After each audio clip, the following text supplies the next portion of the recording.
வணக்கம். நான் குருஜி பேசுறேன்.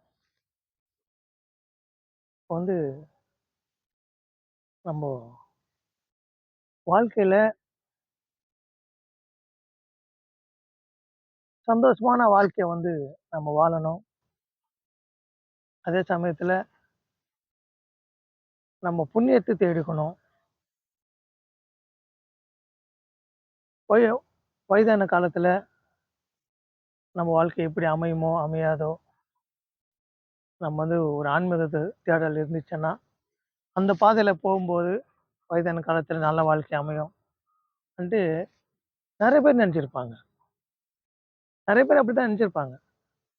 இளமை காலத்துல வந்து நல்லா உழைச்சு பணம் சம்பாதிக்கணும். வயதான காலத்துல ஒரு ஆன்மீகம் தேடி போணும். அமைதியான வாழ்க்கை வாழணும். இப்படிலாம் நெனைப்பாங்க. ஆனா அந்நேரத்துக்கு ஒரு ஆன்மீக பாதையில போயிட்டு, அதுல உங்களுக்கு நிம்மதி கிடைக்கும். அதுல உங்களுக்கு ஒரு சந்தோஷம் கிடைக்கும்னா, கிடைக்காது. என்ன காரணம்னா, இளம் வயதுல தான் அந்த சக்திய பிடிக்கணும். தியானம் பண்ணணும். ஏன் நம்ம வந்து இளம் வயதுல தியானம் பண்ணணும்னு சொன்னா, தொழில் செய்யும்போது, ஒரு தொழிலுக்குரிய விஷயங்கள் புரிஞ்சுக்கணும்னா, சாதாரண மனுஷனால புரிஞ்சுக்க முடியாது. காரணம் என்னன்னா, ஒரு தொழில் இதோட எதிர்ப்பு. ஒரு தொழில்ல இருக்கிற ஒரு சூட்சும சக்திகள் நம்மள வந்து தடுக்கும். நல்லா போயின்னு இருக்கும் தொழிலு. திடீர்னு சொல்லிட்டு வேலையாட்கள் வரமாட்டாங்க. மிஷினர் ரிப்பேர் ஆயிடும். வண்டி இருந்தா வண்டி ரிப்பேர் ஆயிரும். கரண்ட் இருந்தா அந்த கரண்ட் அடிக்கடி வந்து ஃபால்ட் வரும். அந்த கரண்ட் பாக்ஸ்ல. இப்படியெல்லாம் பிரச்சனை அதிகமா பிரச்சனை வந்து நஷ்டத்துல போயிட்டு அந்த கம்பெனியே நஷ்டத்துல போற மாரி ஆகும். ஒரு தொழில் செய்யணும்னா கூட உங்களுக்கு வந்து ஒரு நல்ல புரிதல் வேணும். அறிவு வேணும் மெயினா. எந்த அளவுக்கு ஒரு மனிதனுக்கு அறிவு, ஆற்றலு, சிந்திக்கிற தன்மையும் சரியான பாதையில இருக்குமோ, அவனுக்கு தோல்வி கிடைக்காது. தொலைநோக்கு பார்வை இருக்கணும். இப்போ ஒரு சின்ன எக்ஸாம்பிள் நீங்க சொல்லும்போது, நீங்க வந்து ஏதோ ஒரு தொழில் செய்றீங்க. அந்த தொழில்ல வந்து ஒரு ஒரு ஒரு உதவிக்காக யாராவது ஒருத்தர் வந்திருப்பாங்க.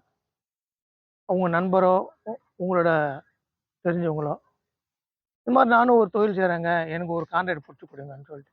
நீங்க ஜாமீன் இருந்து அந்த கான்ட்ராக்ட்டோ, இல்ல பணமோ உதவி பண்ணிருங்க. அந்த திருப்பி அந்த பணம் நீங்க கேட்க போகும்போதோ, இல்ல நீங்களுக்கு உங்களுக்கு ஒரு பிரச்சனை ஒரு உதவி கேட்கும்போதோ, நீங்க உதவி பண்ண நபரோ, நீங்க பணம் குடுத்த நபரோ உங்களுக்கு உதவி பண்ணுவாரா? 100% சொல்ல முடியுமா? முடியாது. அந்த நேரத்துல அவங்க மனப்போக்கம் எப்படி இருக்கும்? அப்படிதான். முடியாதுங்கன்னு சொல்லிட்டு உங்கள கைவிட்டாங்கன்னா, உங்களுக்கு சரியான நேரத்துல உங்களுக்கு உதவி கிடைக்காம போயிடும். அப்ப அதுவே ஒரு மனக்கசப்பா உருவாகி, அவனுக்கு உங்களுக்கு ஒரு விரோதத்த உருவாக்கி, அவன் ஏதாவது அவனுக்கு தெரிஞ்ச ஒரு தவறான வேலைகளோ, பிரயோகம் படுத்துனாங்கன்னா, உங்க தொழில்ல அது நஷ்டத்த கொடுக்கும். அது புரிஞ்சுக்கூடிய தன்மை உங்களுக்கு இருக்கணும். நான் நம்ப மாட்டேன். எனக்கு அதெல்லாம் ஒண்ணும் இல்லங்க. நம்ம வந்து நேர்மையா இருக்கணும். ஆனா, நேர்மை இருக்கிறதுக்கு உண்மைதான். ஆனா, உன்னோட எதிர்க்க இருக்கிறவங்க நேர்மை இல்ல.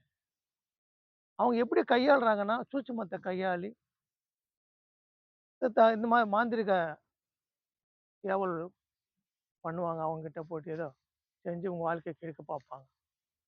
அப்ப அதெல்லாம் முறியடிக்கணும்னா எப்படி பண்ணுவீங்க?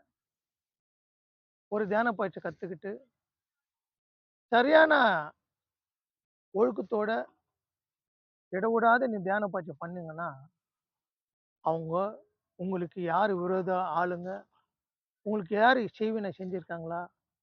இல்ல உங்களுக்கு துரோகம் பண்றாங்களான்ட்டு, அவங்க என்ன செய்றாங்களோ, அந்த காட்சிகள் அப்படியே உங்களுக்கு தெரியும். இதுல வந்து ஒரு அணுவளவு மாறாது. கச்சிதமா இருக்கும் அந்த விஷயம். நீங்க அப்படியே பார்த்த மாரி நீங்க வந்து சொல்ல முடியும். யார் யார் எந்தெந்த இடத்துல உட்கார்ந்திருந்தாங்கன்னு சொல்ல முடியும். அந்த அளவுக்கு தியானத்துல பலன் உண்டு. சிறு பிரச்சனை இருந்தாலும், உங்களுக்கு ஏதோ ஒரு பிரச்சனை நடக்க போதுன்னா, அந்த பிரச்சனை முன்கூட்டியே உங்களோட தியான சக்தியால புரிஞ்சுக்க முடியும். காலங்கள கடந்து புரிஞ்சுக்க முடியும்.